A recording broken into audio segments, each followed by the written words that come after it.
Hello student, hope all of you are doing well. So welcome to the next class, that is lecture 3, sexual reproduction and flowering plants. Alright, so let's start. Female sex organs. So we'll study female sex organ and flowering plants today. Alright.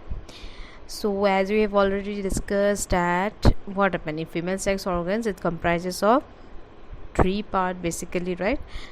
That is stigma, style, ovary. और ovary के अंदर क्या मिलता है? Vowels मिलता है. ठीक है. स्टिग्मा क्या होता है?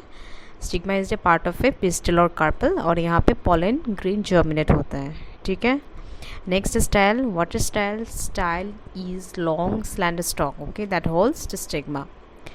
Then ovary क्या है? Ovary is a part of the carpel or pistil which holds what? Which holds ovule and is located above or below at the point of connection with the base of the petals and sepals. And finally ovule क्या होता है? Ovule ये बाद में future में क्या होता है? सीड प्रोडक्शन करता है, okay, during fertilization process. And here you also have to know what is the term gynoecium. Gynoecium का मतलब क्या है? गायनोशियम ये female part of a flower है and consisting of one or more carpels. ठीक है. Now the types of carpel. ठीक है. कार्पल का भी टाइप्स होता है, जैसे कि मोनोकार्पस होता है, फिर एपोकार्पस होता है एंड सिनकार्पस भी होता है. ठीक है. अभी मोनोकार्पस क्या है? मोनोकार्पस वो है जो गायनोशियम कंसिस्ट करता है one carpel, okay. Gynoecium consisting of one carpel. In the diagram you see monocarpus diagram, have you seen? यहाँ पे क्या है? ओनली वन ही तो कार्पल है, यहाँ पे ज़्यादा कार्पल नहीं है, एक ही कार्पल है, तो इसलिए हम लोग इसको मोनोकार्पस बोलते हैं. मोनो मतलब वन. ठीक है. मोनो मतलब वन एंड दैट्स वाई इसमें क्या है? वन ही कार्पल है. ठीक है. वन कार्पल पर फ्लावर. ठीक है.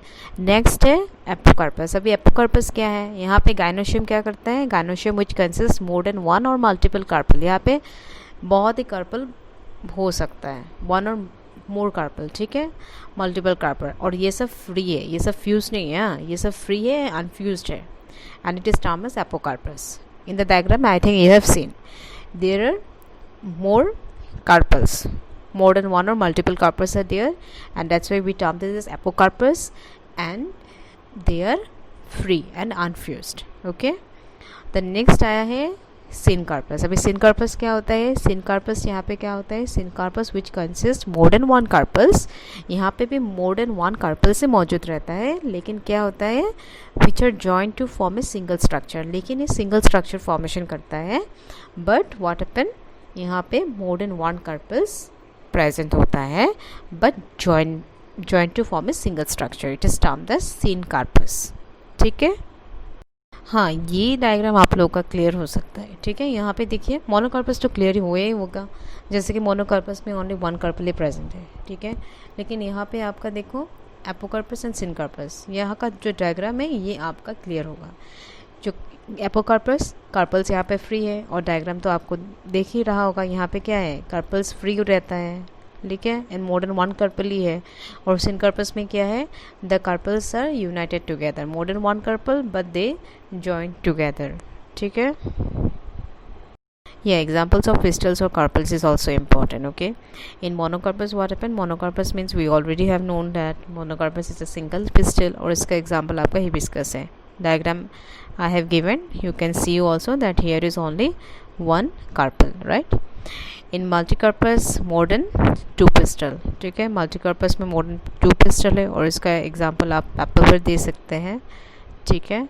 सिनकार्पस फ्यूज पिस्टल था, right? Fused pistil. So diagram में आप देखिए यहाँ पे सिनकार्पस ओवरी और पेपर नंबर 1 लिखा है. यहाँ पे आप देखिए यहाँ पे फ्यूज पिस्टल है. बहुत सारा तो कार्पल और पिस्टल था, लेकिन ये सब फ्यूज्ड हैं. Okay. Example paper. And the next is your apocarpous. Apocarpous क्या है? ये फ्री पिस्टल है. बहुत सारा कार्पल था, लेकिन क्या है? ये सब फ्री पिस्टल, मतलब दे स्ट्रीप फ्रीली. और इसका एग्जाम्पल क्या है? माइकेलिया. डायग्राम आप देखिए क्लियर हो ही जाएगा. Now the structures of ovary in flowering plants. ठीक है. तो already we have discussed about that female reproductive sex organs in flowering plants, but still we will learn in detail about the ovary also. So थोड़ा revision भी हो जाएगा हम लोग का.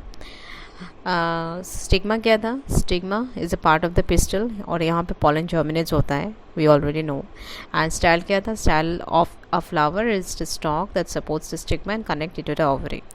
नाउ ओवरी क्या है? It is a part of the pistil और कार्पल. और ये क्या होल्ड करता है? ओव्यूल डेफिनेटली होल्ड करता है and is located above or sometime below or at some time point of connection with the base of the petals and sepals. Okay, ovary wall, it is the wall of the ovary of a flower, and ovule is the structure that give rise to and contain female reproductive cell. यहाँ पे और दो structure है. Funicle. Funicle क्या है? ये attach करता है, attaches an oval to the ovary wall. ठीक है, जो स्टॉक लाइक स्ट्रक्चर दिखाई दे रहा है आप लोग को डायग्राम में, वो वाला है और ये अटैच करता है ओवल को to the ovary wall. And placenta. What is placenta? यहाँ पे जो द पॉइंट ऑफ अटैचमेंट है of ovary to of ovule to ovary, ये पोर्शन को हम लोग बोलते हैं ये placenta. Structures of oval. So see the diagram very carefully. And just now we have learned funicle. From the funicle leveling will start. Funicle मतलब क्या था? ये स्टॉक था which attaches an oval to the ovary wall. ठीक है, उसके बाद आया आप लोग का हिलम. जो हिलम है वो क्या है? वो outer surface of seed shows a scar और mark of attachment with the seed stalk. Okay, that means actually it is a point which attaches the oval to the placenta. Then after that raphe is a portion of funiculus that is united to the ovary wall. And then selagia. Selagia क्या है? It's a portion where the nucellus attaches to the integuments and opposite to the micropyle. I hope you have seen that micropyle, that's the portion of selagia which is opposite. So I think micropyle is opposite to the selagia. Have you seen that? The leveling of micropyle, it is opposite to selagia, right? So the portion where the nucellus attaches to the integuments and opposite to the micropyle. Then next is your nucellus. Nucellus क्या है? Nucellus is actually the tissue that make up the greater part of the ovule of the seed plant. Then the antipodal cells. Antipodal cells, the three haploid cells in the mature embryo sac of flowering plant, and that are situated at the opposite and to the micropyle. Then embryo sac. Embryo sac is a large cell that develops in the ovule of flowering plant. Then next, the secondary nucleus. Secondary nucleus, it is a diploid nucleus actually, formed by the fusion of two polar nuclei. Then after that is egg cell. Egg cell is originated from a single diploid cells known as megasporocyte. Megasporocyte is megaspore mother cell, which is located near the center of the ovule. After that is micropyle. I have already mentioned the term. It's a small opening in the surface of an ovule. यहाँ पे आप लोग का जो pollen grain यहाँ पे आके एक सेल में फ्यूज हो जाता है. ठीक है, द नेक्स्ट है सिनर्जिड. सिनर्जिड्स क्या है? Synergid are the part of egg apparatus. ये जो एक सेल के पास में जो दो सेल और हैं, ये दोनों को हम लोग बोलते हैं सिनर्जिड्स. ठीक है, ये क्या काम करते हैं? It helps the pollen nucleus to reach the egg cell for fertilisation.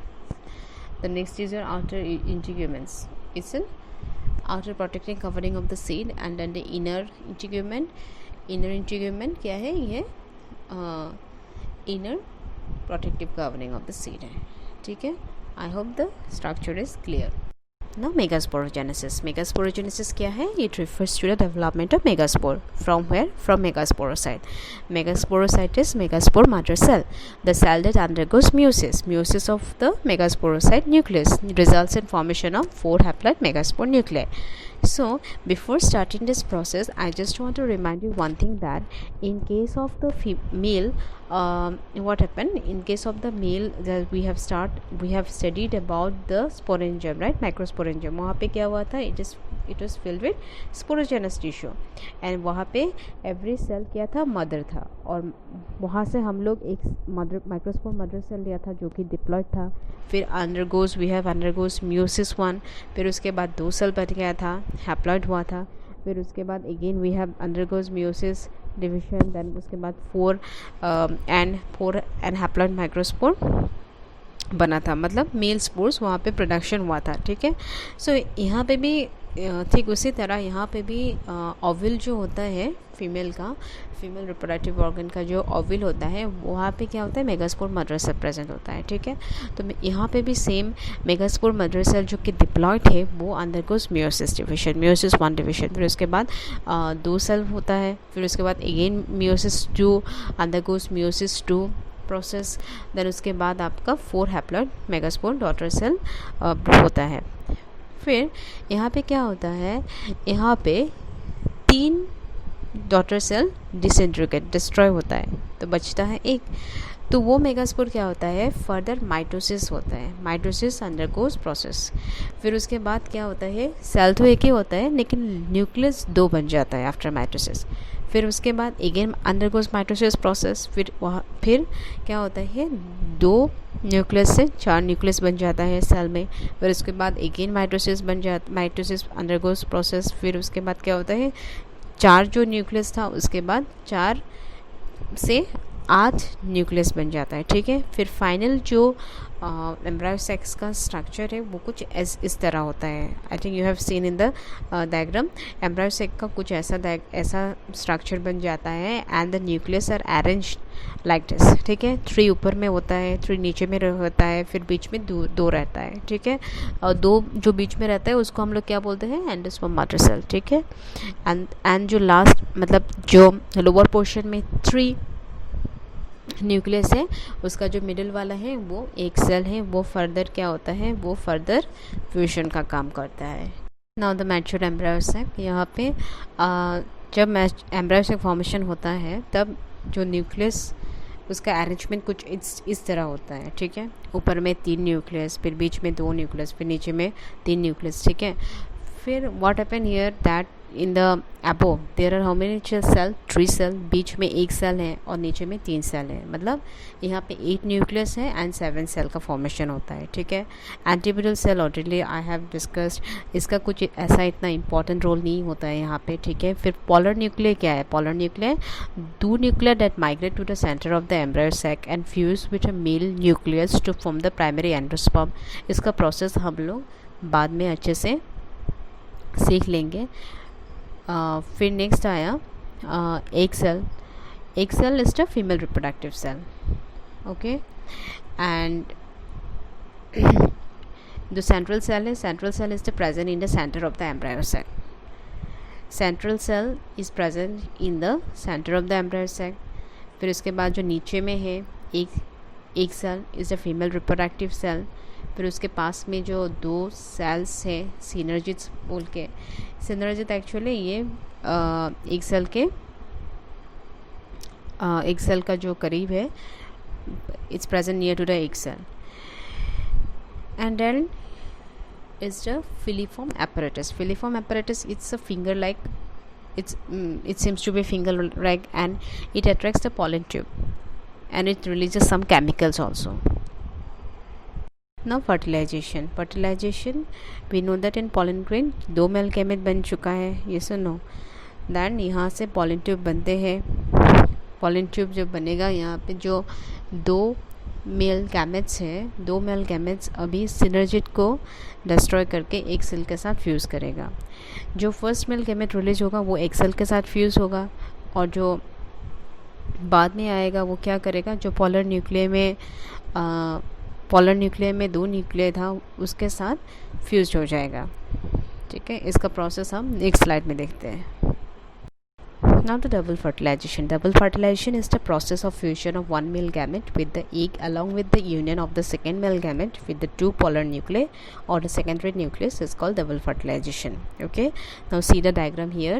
In the first diagram what is given, the pollen grain यहाँ से क्या होता है, 2 male gamete through pollen tube release होता है, रिलीज होके सिनर्जिट की तरफ आते हैं, फिर सिनर्जिट को ब्रेक करता है and then they try to fuse with the egg cell and the other male gamete which is left, it will fuse with the polar nuclei. So second diagram में वही they release of sperm cells। एक तो sperm cell एक cell के साथ fuse होता है और एक sperm cell आपका वो जो पोलर न्यूक्लियर है उसके साथ फ्यूज होता है, ठीक है। देन नेक्स्ट डबल फर्टिलाइजेशन में क्या होता है, जो डबल फर्टिलाइजेशन मतलब 2 बार फर्टिलाइज होता है। एक तो एक सेल के साथ मेल गैमेट फ्यूज्ड हो जाता है एंड जाइगोट फॉर्मेशन होता है, एंड दूसरा वाला जो मेल गैमेट आया था वो वाला पोलर न्यूक्लियर के साथ फ्यूज्ड होके 3n बनाता है। नाउ जाइगोट जो है, जाइगोट फ्यूचर में एम्ब्रायो फॉर्मेशन होगा, फिर एंड जो एम्ब्रायो बनने के लिए उसको थोड़ा न्यूट्रिशन फूड चाहिएगा होगा, ठीक है। तो वो कौन प्रोवाइड करेगा, वो एंडोस्पर्म प्रोवाइड करेगा। Endosperm is a tissue produce inside the seeds of most of the plants following fertilization, and it provides nutrition to the zygote. Now pollination के अंदर में हम लोग को types of pollination, agents of pollination, outbreeding devices, pollen pistil interaction, ये 4 topics हम लोग को देखना पड़ेगा। Types of pollination basically 2 pollination मिलता है, एक self pollination and other is cross pollination. Self pollination मतलब the pollination of a flower by pollen from the same flower और from another flower on the same plant, within the same plant pollination होता है। and cross pollination is when one plant pollinates a plant of another variety। Types of pollination के अंदर में autogamy, गेटेनोगैमी and जेनोगैमी देखने को मिलता है। ऑटोगैमी एंड गेटेनोगैमी ये सेल्फ पॉलिनेशन के अंदर में आता है, एंड जेनोगैमी जो है वो क्रॉस पॉलिनेशन के अंदर में आता है। सो ऑटोगैमी क्या है, autogamy is pollen is transferred to the stigma of the same flower, okay, within the same flower pollen is transferred। and गेटेनोगैमी है, pollen is transferred from the anther of one flower to the stigma of another flower on the same flowering plants। मतलब एक ही plant में 2 flower के बीच में क्या होता है, एक फ्लावर का पॉलन आके दूसरा फ्लावर का स्टिग्मा में आ जाता है, ठीक है। और क्रॉस पॉलिनेशन के अंदर में जो जेनोगैमी है ये क्या है, xenogamy is the transfer of pollen grains from the anther to the stigma of different plant. ये पूरा डिफरेंट प्लांट है इसलिए इसका नाम जेनोगैमी है, एंड ये क्रॉस पॉलिनेशन के अंदर में आते हैं। Let's see the difference between geitonogamy and xenogamy. So the first difference between getenogamy and genogamy is that in case of getenogamy, it is the transfer of pollen grains from the anther to the stigma of another flower of the same plant, and in case of genogamy, what happens, it is the transfer of pollen grains from the anther to the stigma of different plants. Another differentiation is that in case of getenogamy, the pollen grains are genetically similar to the plant, and in case of genogamy, the pollen grains are genetically different from the plant. Flowers unisexual and bisexual।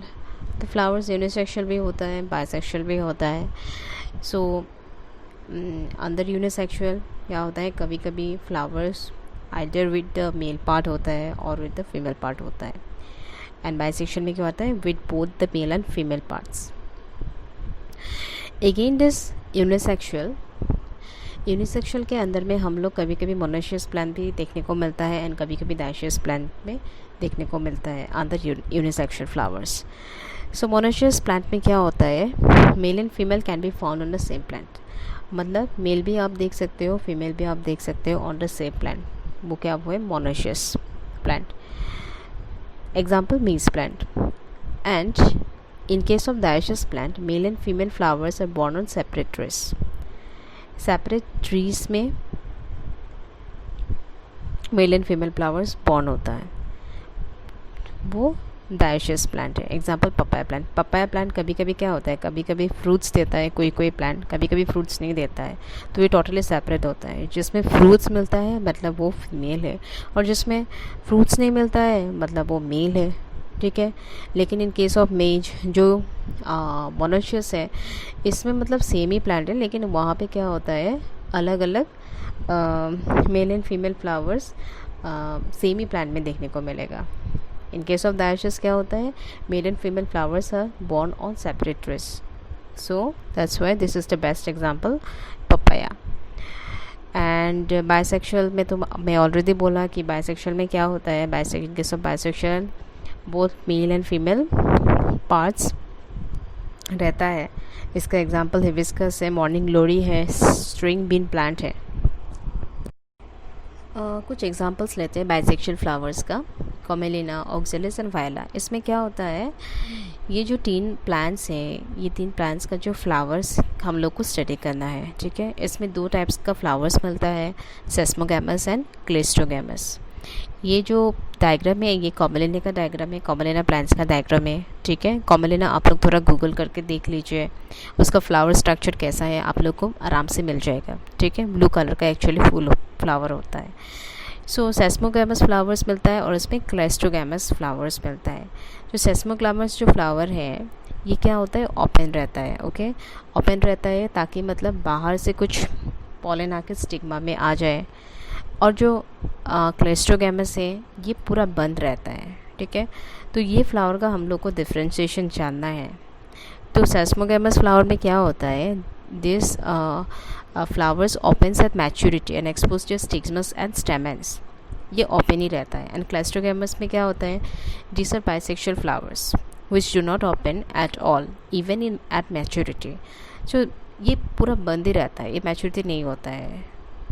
तो ये maturity नहीं रहता है, maturity में भी ये open नहीं होता है। तो मतलब क्या है, इसका ओनली सेल्फ पॉलिनेशन ही होगा, क्योंकि ये बंद है। तो इसके अंदर में जो एंटर है, इसके अंदर में जो इसके अंदर में ही पॉलिनेशन होगा, इसका बाहर से कोई आने का चांसेस ही नहीं है, क्योंकि it is not open. But in case of chasmogamous flower में क्या होता है, सिंस इट इज़ ओपन, तो क्या है, इसमें क्रॉस पॉलिनेशन भी हो सकता है, बाहर से भी कुछ पॉलन आ सकता है, नहीं तो सेल्फ पॉलिनेशन भी हो सकता है, ठीक है। तो ये थोड़ा जानना है। Now the agents of pollination, symbiotic factor and biotic factor, okay. Abiotic मतलब क्या है, non living, through non living pollination हो सकता है, like wind, water. And biotic factor मतलब living, like bird, insect, bat, pollination हो सकता है। सो फर्स्ट विंड पॉलिनेशन के बारे में देखते हैं। विंड पॉलिनेशन मतलब इसका प्रोसेस को क्या बोलते हैं, एनिमोफिली बोलते हैं, ठीक है। विंड पॉलिनेशन मतलब एनिमोफिली, कभी कभी पूछ भी सकता है। सो विंड पॉलिनेटेड फ्लावर्स क्या होता है, ये डिफरेंट इन स्ट्रक्चर होता है, because they do not have to attract insects to them but do need to be expose to the wind, okay. So इसका थोड़ा कैरेक्टर्स भी देख लेते हैं। पॉलन ग्रेन्स कैसा होता है, इसका एंथर कैसा होता है, स्टिग्मा कैसा होता है, पिटल्स कैसा होता है, देख लेते हैं। सो जो पॉलन ग्रेन्स है इसका पॉलन ग्रेन्स बहुत ही स्मॉल एंड लाइट है, and they occur in very large numbers, ठीक है। And then anthers are expose to the wind so that pollen can be easily be blown away. Next stigma थोड़ा sticky भी होता है, and like feathery so that they can catch the pollen, okay, carried on wind. And इसका इतना Saint और नेक्टरी नहीं होता है ये। द नेक्स्ट, इसका जो पिटल्स हैं बहुत ही स्मॉल होता है एंड ग्रीन होता है, and they actually no need to attract insects. So thank you so much for your attention and patience, and please make the notes of whatever I have typed in the PPT and draw the diagram with labels and study your books related. Till then, take care. See you in the next class. Bye bye.